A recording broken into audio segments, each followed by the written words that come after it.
Hey, what's going on, everyone? So, we are talking about future proofing your leadership today. And I have a special guest with me, Chris Rollins. Hey, how's it going, Chris? What's going on, Javon? Thanks, buddy. Good to see you.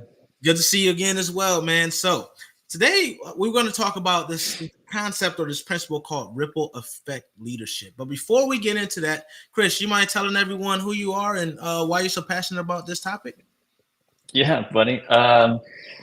So I'm a keynote speaker. I live here in Tampa, Florida, from New York originally, but I've been working on my business, Ripple Effect Leadership, for the past 5 years. Before that, I was in corporate. I was running the HR team for a company called eMarketer up in New York City. And Ripple Effect Leadership is this concept and framework I developed that's all about turning everyday leadership moments into lasting impacts. So as a speaker, when I give talks, it's really about focusing on this idea of trust and how trust is really built and broken through what may seem like minor moments, but have lasting ripple effects. So when I partner with organizations, it's about helping leaders shift from what I call siloed thinking into ripple effect thinking and really taking advantage of those everyday moments to harness them to create more speed, momentum, and scale throughout the business. And I love what I do, and it's very much purpose aligned and coming from a place that is very much part of who I am, and inspired by my personal story and journey, which I'm happy to share any of that too. But Now you have to. yeah. Now you have to share. Yeah. Well, I'll briefly say that this concept of the ripple effect was really inspired by my journey as a closeted Division I golfer in college, at a college in the South, and my experience of navigating that, but particularly a conversation I had with my dad when he was visiting me at a golf tournament in Georgia. And for anyone who's part of the LGBTQ plus community knows, like having that conversation with a loved one, especially a parent coming out to them, is extremely nerve wracking because you kind of never know how it's going to go. And to my surprise, in that moment, as I shared with my dad, he really celebrated me and shared how proud he was of me, and that had a huge impact on my life and my ability to go out and be successful in the corporate world in a way that I was. And so that's what I bring back to organizations is how to develop leaders who create those same kind of ripple effects for their people. And so it's a privilege to be able to share that story so broadly. Nice. So I gotta Yeah. ask, what was the catalyst that made you feel like that was the moment that you really wanted to share that with your dad? Oh man. Well, you know, it actually does. It comes back to this idea of like connection, and Mhm. uh, I'm very close with my family. And as I went through my freshman year of college, and um, there's distance and space between me and my brothers and my parents. There's like a natural distance that's created there, and as I check in with them over the phone and how's college going, I was going through this unbelievably stressful sort of coming to terms with my own sexuality experience that I was not ready to share with them. But I just felt our relationships getting colder and colder and colder because I wasn't being honest and open with who I was. And so I kept just kind of not talking about things or making things up or avoiding it. And I crave intimacy and connection with the people that are close to me in my life. And it just got to a point where I said, I don't want this in my life. I need to be open about this so that we can be close in a way that is meaningful to me.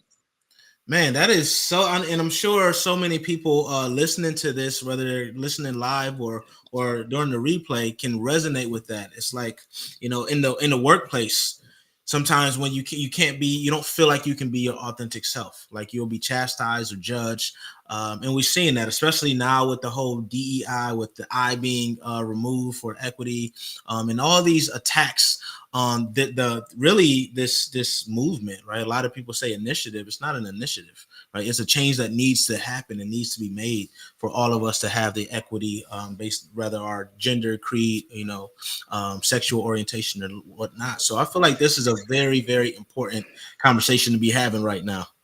Well, it is too. And what I always say is that that moment in that conversation with my dad he really helped me feel safe and seen and heard. And who doesn't want to feel safe, seen, and heard, both in their everyday life and especially at work? So while the ripple effect is sort of inspired by my personal story, it really Mhm. applies to anyone who just wants to feel like they belong in their workplace. Maybe it's a new hire who's like just trying to get their footing in a new environment. Maybe it's an introvert who like doesn't know how to um, kind of have their voice be heard in meetings, or maybe it's someone who doesn't have an educational background in a group with or everybody else who has MBAs. And I think there's a lot that we can do to create environments where people feel safe and seen and heard and valued for who they are, especially when there's some sort of like difference that sets them apart in some way. Absolutely. Now we got it. We're going to get jump right into that. What are some of the things that organizations and leaders can do to ensure that their people are not just feel but are seen, heard, and valued in the workplace? Well, the first concept I share that I think is like an easy one to grab onto is this idea that you are the pebble, right? And so you're creating ripples everywhere that you go. Every conversation, every interaction inside your organization creates those ripples. So whether it's giving a piece of feedback, leading a one-on-one, participating in a meeting, the way that you carry yourself, the way that you interact with others, has an impact, and oftentimes we don't understand or know the magnitude of that impact on other people. And so the first part is like really just acknowledging that we're creating ripples all the time, and so there's a self-awareness component. Mm, And the second piece is what I call polish the pebble. And this is where like we have to do the work now that we're understanding the responsibility that we have as leaders. We got to do the work to really show up in a way that's going to create that safety. And so that's where this ripple effect mindset comes into the picture. And the way that I define a ripple effect mindset is having this keen awareness that your words, your actions, your decisions have far reaching consequences beyond what may be immediately apparent. Because, I mean, this, it's so easy to get caught in this siloed thinking where you're so focused on operational success that it comes at the cost of the human element, which is really what we need in order to get things done and to have people feel safe, seen, and heard. And so the ripple effect mindset is about bringing vulnerability, kindness, curiosity, empathy, and humility into your everyday communication. And so that's what I say, polishing the pebble over and over again with those five skills. man, you speaking my language, Chris. I know you're We the empathy guy. yeah. You're the real champ here. Yeah, so that's why I felt like this would be fantastic, because we have that synergy, we have that connection there where we know the value of vulnerability and empathy and curiosity and really just love, right? Just understanding that those are not soft skills; they're foundational. Those are what That's right. separates us from the AI in the world, right? The AI is separated by the EQ. That's the difference. That's what really Mm, levels us up from any of the other animals in the animal kingdom, levels us up from any machines. So we should be leaning in on the humanness that we are. And from the humanness, we should really celebrate the uniqueness and the differences that we all offer, mm, because that mm. means we have different perspective, diverse thinking. And that's really where innovation comes from. I hear a lot of organizations saying they want to innovate, but what does that really mean? You need different people. If everyone comes from the same background and looks the same, you're not innovating. That's 100% right, and I think that's where curiosity comes into to it in a big way. Absolutely. Humility, giving yourself a break, allowing others to have the spotlight, to know that you don't necessarily have to have all the answers, and to accept the fact that your perspective might not be the only or the best perspective. Um, yeah, at the end of the day, we're kind of talking about creating a really psychologically safe environment where trust can be built so that things can move faster, because we know what happens in an environment where there is no trust. We're double checking work, we're micromanaging, we're looking over our shoulder, where there's a sense of fear that we have, and all of that just little by little just lags things down, it slows things down. Hmm. It's really, really inefficient. And yeah, I think, especially now in our sort of socio-political landscape, these qualities that we just talked about are so important. And sometimes it's hard for us. I mean, it's hard for me to exercise some of these things For sure. with people that have values and beliefs that are very different from me. But at the end of the day, I just I want people to connect better. I want there to be more unity than there is division, and so we have to practice these things even on a small scale within teams, within our organizations. Absolutely. And you know what's interesting is, everyone, I talk to a lot of people and they like, oh yeah, I'm empathetic. Oh yeah, I listen, I do all these things. But if you think about what we're talking about here today, it's actually counterintuitive to the humans base, our default behaviors. Yeah, You know what I yeah, mean? Because if you see someone or you hear something that goes against you, we automatically revert to we need to protect ourselves, right? There's for sure. fear there, there's this uncertainty, and it feels like a threat. So we have to kind of train ourselves to have this paradigm shift to start recognizing that we're feeling that, identify the biases and then like dispel them. So it's not easy. And like you said, I too have this thing where I got to be like, oh man, I feel myself. I'm starting to starting to shut down. So let me be open. Let me listen and see what they have to say. So what about how do you like if someone says like they struggle with that, do you have any recommendations to kind of overcome those biases? Well, first of all, I don't think I've really heard it positioned that way, which is so it's so astute, right? These are like basic human qualities, I always say, but they really are counter to how we're wired as Mhm. humans to engage with people in many ways because um, it's there's a self-preservation, there's the bias, there's a protection that makes us have to practice these even more. And so that's what I have to keep telling people is like, okay, vulnerability, kindness, curiosity, empathy, humility. These are things you've all heard before. They're things you're probably teaching your kids. They're pretty simple. This isn't like some complex, you know, framework that Mhm. we have to dissect.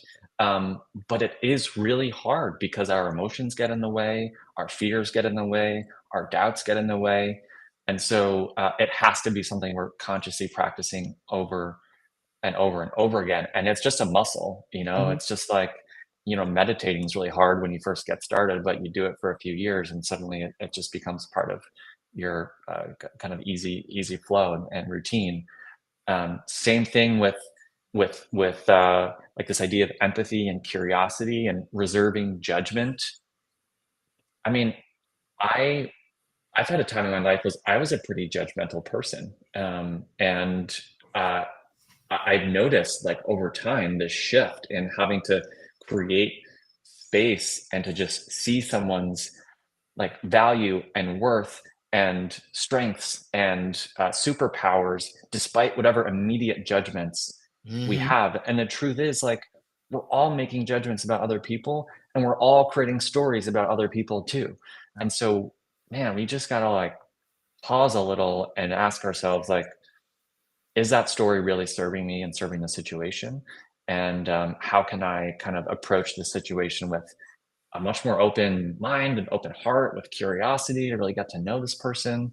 Um, and I've been doing that recently with people who vote very differently from me and how have views that are very different from me, to really try to like listen and understand.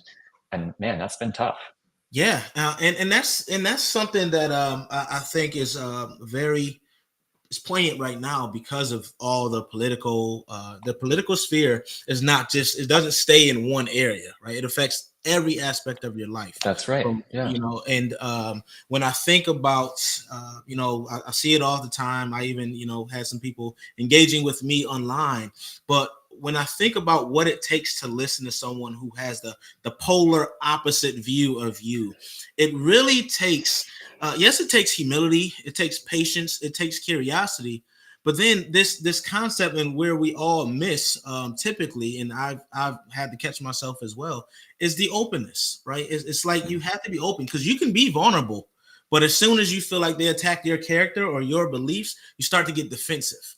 So the Mm. ability to check that and to say, okay, let me ask more clarifying questions to understand where they're coming from with this. That's really what we're talking about today: future proofing your leadership with that ripple effect impact. Because if we say something or if we do something in a reactory way instead of just responding, like if we don't really think about it cognitively and we let our emotions do the talking for us, what happens is, those things that we say or do, we can't take back. Like, especially, if we're getting into this heated debate and no one's listening at that point. So we really have to make a conscious, concerted effort. I'm like you, Chris. I was one, like, I used to be very hot. I used to be like very like, I don't want to hear what you have to say. I don't want to hear any excuses. Just get it done. All these things. But it took this work, and it's a practice, right? Just like you mentioned, mindfulness practice, yoga practice. These are practices. We're not going to get it right every day, but you can start small. You can start right where we're talking about.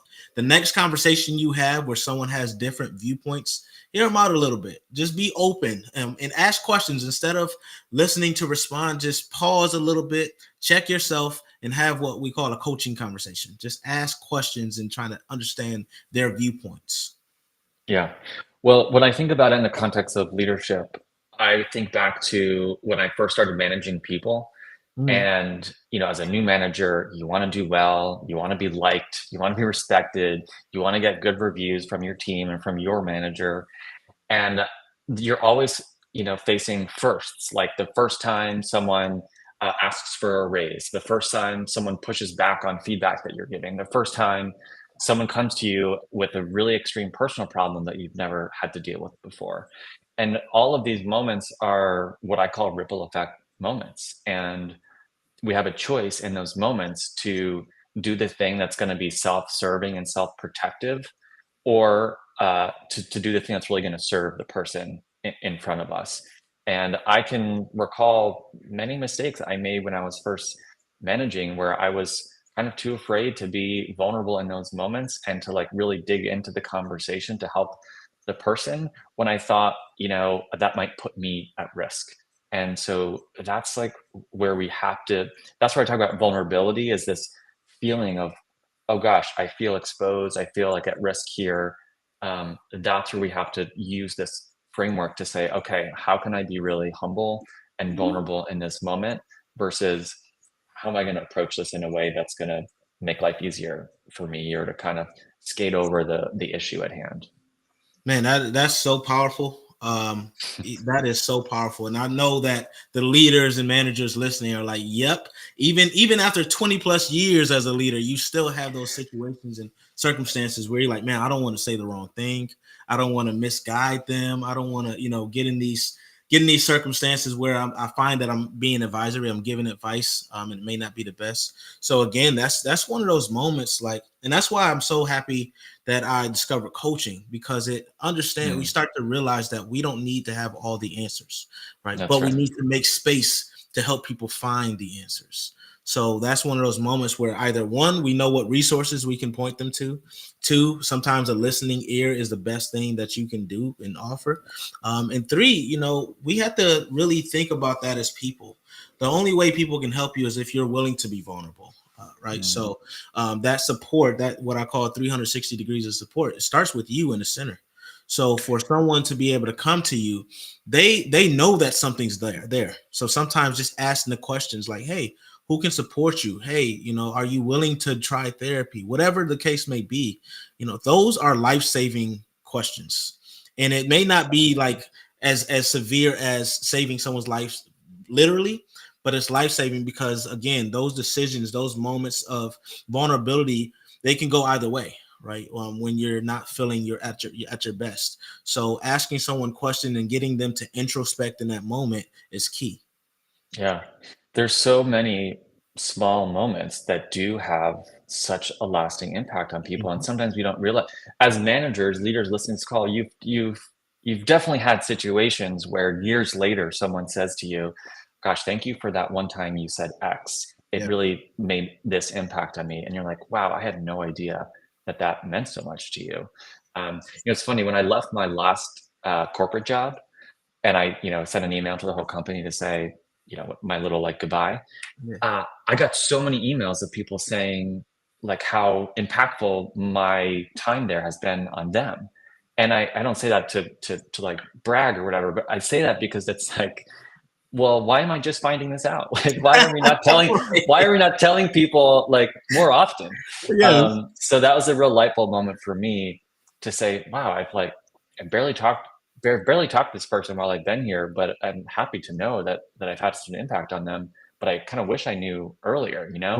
Right. And so, yeah, we gotta like acknowledge people more and say something when we feel that experience, Yeah. which it's actually Absolutely. something I do in my talks. It's kind of new thing I do, and we were in the Sherman, Tennessee State Conference together, Yes. so you saw this, but we do the Ripple Effect postcard project now. Where during my talks, everyone gets a postcard that basically the prompt is, "You had a ripple effect in my life," uh, or "I just wanted to let you know you had a ripple effect in my life when you dot dot dot." And so people fill out this postcard and send it to someone who's had a ripple effect moment for them, and so it's just been inspired by these moments myself to say, let's let other people know that they've had an impact on us. I Man, I think we was could do literally more of gonna bring that that every day. up. That you do that because I think that is so cool. Because shown like there's science that backs that. Recognition is second only to feeling value, right? Meaningful work. So if you recognize someone, you are literally boosting their morale. You're boosting their feeling, their happiness index. You're doing so much for them. A simple thank you, a simple, and make sure you tell them why you're thankful and you're grateful for them. Don't just say thank you, but put something after that. And just like you said, Chris, that goes so far. And organizations are missing huge opportunities. First off, Mm, they try to incorporate these elaborate systems to like do it for them. But if a manager is listening, a leader is listening, just let your people know. Like just tell them, hey, thank you so much. I know I put you in a difficult spot by asking you to do this project, but I appreciate you giving your all to it, right? Like those things mean everything. A postcard costs nothing really, but the impact that it has on a person receiving it, the fact that you were thinking about them, it goes a long, long way.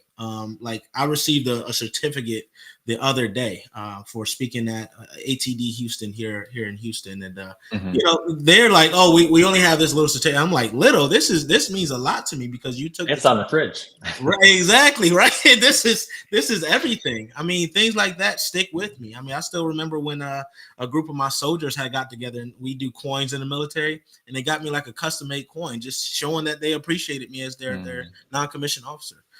I mm. remember that. I don't remember much of the bad stuff because I remember those types of moments, and those things really carry you through in the difficult times. Yeah, something that someone brought up in a recent workshop I was doing was, and he's like, Chris, it's like a lot of responsibility, the weight of this idea that like everywhere you go, you're creating ripples. It's kind of Mhm. like you don't want to say the wrong thing, you don't want to do the wrong thing because you know how much impact you can have. And I really appreciate that perspective because I hadn't actually heard it or thought about it as much before. Mhm. Um, and I think that's an important topic to dig into because we don't want leaders who shy away uh, from engaging in difficult conversations or engaging in something that might feel uncomfortable because they're scared of saying the wrong thing. We just have to know that we can come back to this framework of humility and vulnerability to say, hey, I messed up here. Um, let me make this right, or um, let me understand what impact I had on you that wasn't intended, and try to clean up this mess. And so I think we can always kind of go back and try to clean up our mess, but we have to be willing to go there a little bit. Yeah. Otherwise, we're never gonna make progress. Absolutely. I mean, my man Uncle Ben from Spider-Man said it best: "With great power comes great responsibility." Right. But the idea in knowing that what you say or what you do has that impact should force us to be a little bit more thoughtful. Right. You don't want to be Yeah. frozen and overanalyze decisions, but you should be thinking about that anyway. I feel like if you are to be a future proof leader, you have to understand that what you say and do has consequences, and some of them may be far reaching. So we have to think about what those consequences may be and understand that our decisions are not siloed. No matter what you think it is, right? That's That right. has a condition and is impacting people down the line. Like I Hmm. see, I see organizations, for example, like these layoffs that happened over the course of this past year. Those decisions, some companies just took it lightly. I saw them posted online, like they'll get on a Zoom call with hundreds of people and say, "Hey, you're let go. Your severance information to be in a mail." That is no way to treat a human, right? That is no way to treat a human, and that will come back to you, no matter what you think. If you think you're insulated from that impact, you're not. So, as a leader, we have to understand that no matter if you have to have a difficult conversation or whatever's going on, we should be thoughtful about it and understand that it's not just impacting the person that we're talking to. If it's a one-on-one, it impacts their families, it impacts other co-workers, going back to that concept of psychological safety. So we need to think about that and understand, like, hey, is this making us better or is it going to have an impact that is going to impact reputation, it's going to impact psychological safety, impact the organization and culture as we know it. So we Yeah. should think about that regardless. I mean, I'm not seeing a therapist now, but I have for many years. And especially when I was living in New York City, it's just kind of everything's very intense. Um, Yes. I would often talk to my therapist about work and my work stresses, and I'm Mhm. sure a lot of us on this call can relate to bringing work stress and challenges into conversations with therapists, into conversations with coaches, into conversations with our families. Like this stuff, it permeates everything, and so the ripple effect of a bad conversation, the ripple effect of not taking the time to be thoughtful as a leader extends way beyond the moment. Mhm. It extends way beyond the walls of your office or your organization, and and it works in both ways, right? There's negative Absolutely. ripple effects and there's positive ripple effects, um, and I think when you have an organization and everybody, regardless of their role or title or tenure, if they're all thinking about I'm someone who can create ripples and make change by bringing these qualities to the table, then suddenly we've got an operation here where trust is being built a lot faster, and then things move at a quicker speed because a lot of pushback I get is, Chris, this is great, but I don't have time to to be having these conversations or to be thinking so much about how to approach this situation. But we have to invest that time up front to build trust, or else you have nothing else. It's worth the time. It's worth the investment. Right, and I'm so glad you brought that up. I hear that too when I talk about empathetic leadership. It's like I don't have time to be thinking about that. Well, what are you doing with that time? Because that is the most important thing that you can be thinking about is ensuring that you're communicating with your people properly, and not just communicating in word, but also in deed. And we also have to, that's why I love the image of the ripple, right? That ripple Mm, effect leadership. I also want people to know, like, leadership is not a title. We hear John Maxwell say it all the time. Leadership is influence. So it doesn't matter where you are in the organization, where you are in your familial structure or whatever. Like, we need your voice, and you have an impact, right? You are valued, and being valued means that you have an impact in some way, shape, or form. So I would mm, like everyone, no matter if you are leadership by title or just by the fact that you're impacting in some way, I want you all to think about the ripple effect that you're making within your organizations and within your personal lives. mm. That's right, Javon. I always say everyone can start a ripple, right? Someone's getting talked over in a meeting, Hmm. speak up, redirect the conversation to them, you start a ripple. Coffee machine's empty, fill it up, start a ripple, right? It's like there's opportunities everywhere around us to be the person that's starting a ripple, 100. to make that difference. 100%. I know we're winding down, Chris. So, Yeah. and thanks, Greg. Yes, we appreciate you chiming in. So many folks out there in leadership positions, but have no leadership abilities. Ooh, that's another conversation right there, Greg. You are so right. So thank you, Jeff. Thank you, Greg. Thank you, everyone else who's watching. Chris, it's been an amazing conversation. How can the listeners connect with you? Well, definitely connect with me on LinkedIn. I'm pretty active here. You can find me on my website, chrisrollins.me, and you'll find all my other links there. But appreciate you chiming in, Jeff. Great to see you. Greg, great to hear from you. I haven't. This is my first time doing this, so I don't really know where to look to see all the comments and things. So we'll figure that out for next Yeah, time. it's But all good. thanks everybody for chiming in. Yeah, thank you so much. And if you're catching the replay of this, put your thoughts in the comments so we can go ahead and respond and know your thoughts on this. And really, we want to know, how do you plan on creating that ripple effect starting now? Go ahead and put that in the chat. We'd love to hear from you all. Make sure you connect with Chris. And if you and I are not connected, connect with me on LinkedIn and my YouTube channel. Just search Javon Wooden, and I should pop up. If not, let me know, and I'll send you a link. Appreciate everyone's time. Chris, definitely appreciate you so much. Appreciate your vulnerability and your ripple effect that you're making, man. You're making a huge impact, brother. Thank you. Thanks, Javon.